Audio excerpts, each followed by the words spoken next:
huddled together like caged animals, afraid to go out into the open for fear of being seen. Now they know that Jesus is not in the tomb. Peter and the beloved disciples have been there. They have seen the empty tomb for themselves. Mary Magdalene has already told them that he is alive. She saw him, reached out to touch him, talked to him. But the doors and windows are still barred shut, locked tight. Now, knowing what they know, why are they huddled in fear? Why are they afraid to be seen, for the world to take notice of them? Are they afraid that another cross is out there waiting for each of them? Do you remember how depressing zoos used to be? You have to be fairly significantly aged, I'll just say that, to remember that, because zoos are so cool nowadays. My mom and dad used to take me to the Syntex Zoo near the airport just outside of Waco, Texas. Yeehaw. It was a concrete and chain link prison of little cages. Each specimen animal had just enough room to walk around, a little straw, and a tub of water. The sun burned down as only it can in central Texas, and heat would radiate up from all the concrete. Even the visitors were hot and miserable. And I think back on it now, and I wonder why I ever thought it was okay, even as a child, for someone to cage those animals like that. Waco needed a jailbreak at the zoo. Throughout most of the country, middle school students study the Holocaust, the hope being that humanity can learn from our past failings. But since that time, there have been more genocides and mass atrocities than we can count. In the news, every evening we witness the inhumane treatment of people around the globe. And we want a jailbreak at the zoo for our world, right? The disciples were afraid for their lives. They were hiding behind locked doors like caged animals, and we know that is no way to live. They needed to be set free. They needed to be liberated from the safety of the walls that imprisoned them. And that's when Jesus showed up. Jesus himself came to them and breathed joy and future hope into their prisons of despair.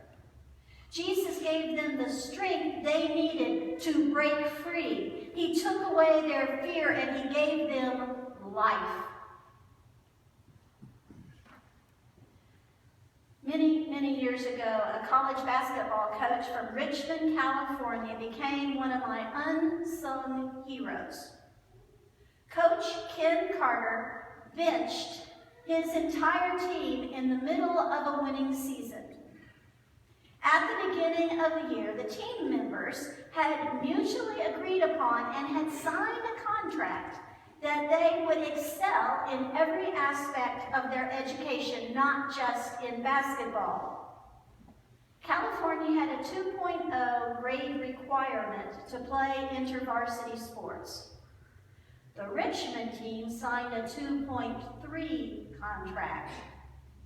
They agreed to sit on the front row of their classes, to be respectful of their teachers and fellow students, to actively participate in classroom activities, and to not be tardy. Is that how y'all went through college? Every Monday morning, the school's teachers were to report any discrepancy in behavior or grades to Coach Carter. The team was having its first 13-0 season, a chance to win the first ever state championship for the school. And Coach Carter benched the entire team, all 45 players, because 15 were not keeping up their end of the contract. None were below California's 2.0 requirement. They were below their own expectations. As you can only imagine, many on the team were not pleased with the coach's decision, including his own son, a star point guard. But the coach's response was, "We win together, we lose together, we are a team."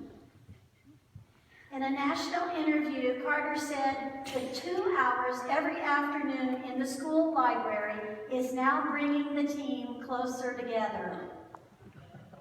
Maybe next Monday's progress report will show signs of improvement. The experience of fear and hiding brought the disciples closer than they had ever been before.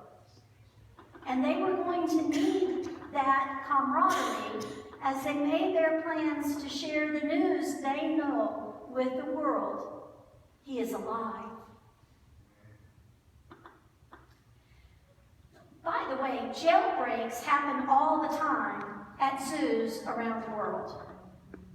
Lions and tigers make the best headlines, but the most dangerous when on the loose is the hippopotamus. San Diego Zoo had a very famous escape artist, an orangutan named Ken Allen. Between you and me, who names an orangutan Ken Allen? His daring escapes caused folks all over Southern California to form a Ken Allen fan club.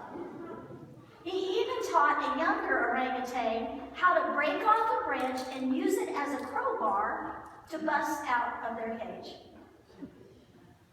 Pretty impressive.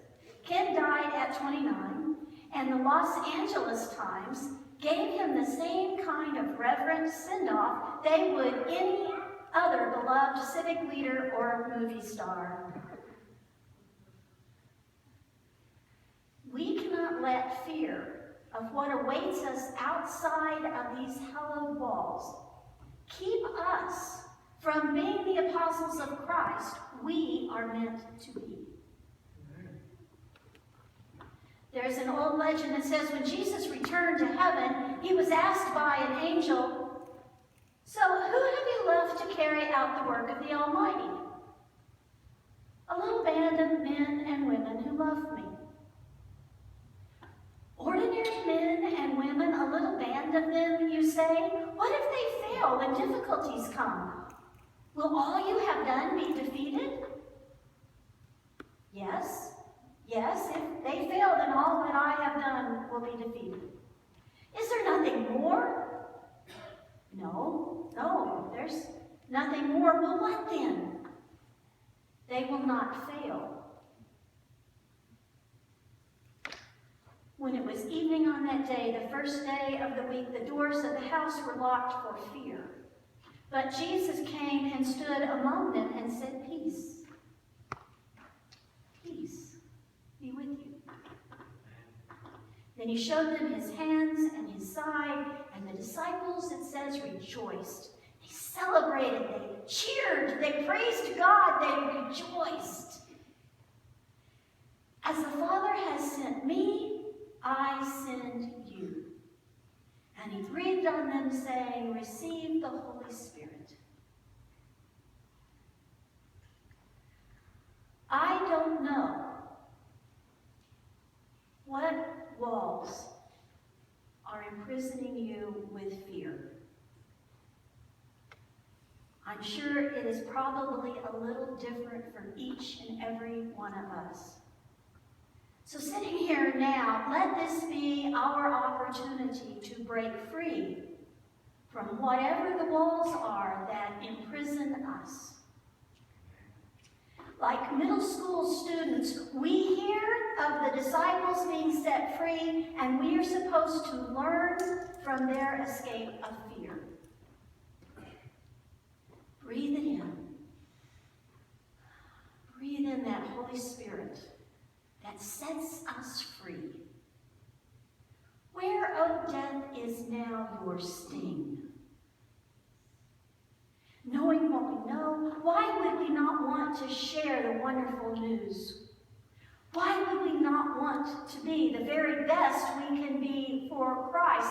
It is my hope and prayer that this hour we spend together each week is bringing us closer together, because we will need this community, this camaraderie that we share as we go out into the world to be the disciples he has asked us and expects us to be.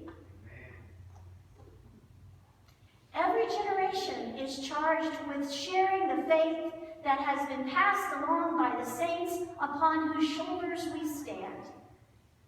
No matter what life throws our way, no matter what awaits us outside the safety of these walls, Jesus is depending on us. Failure is not an option.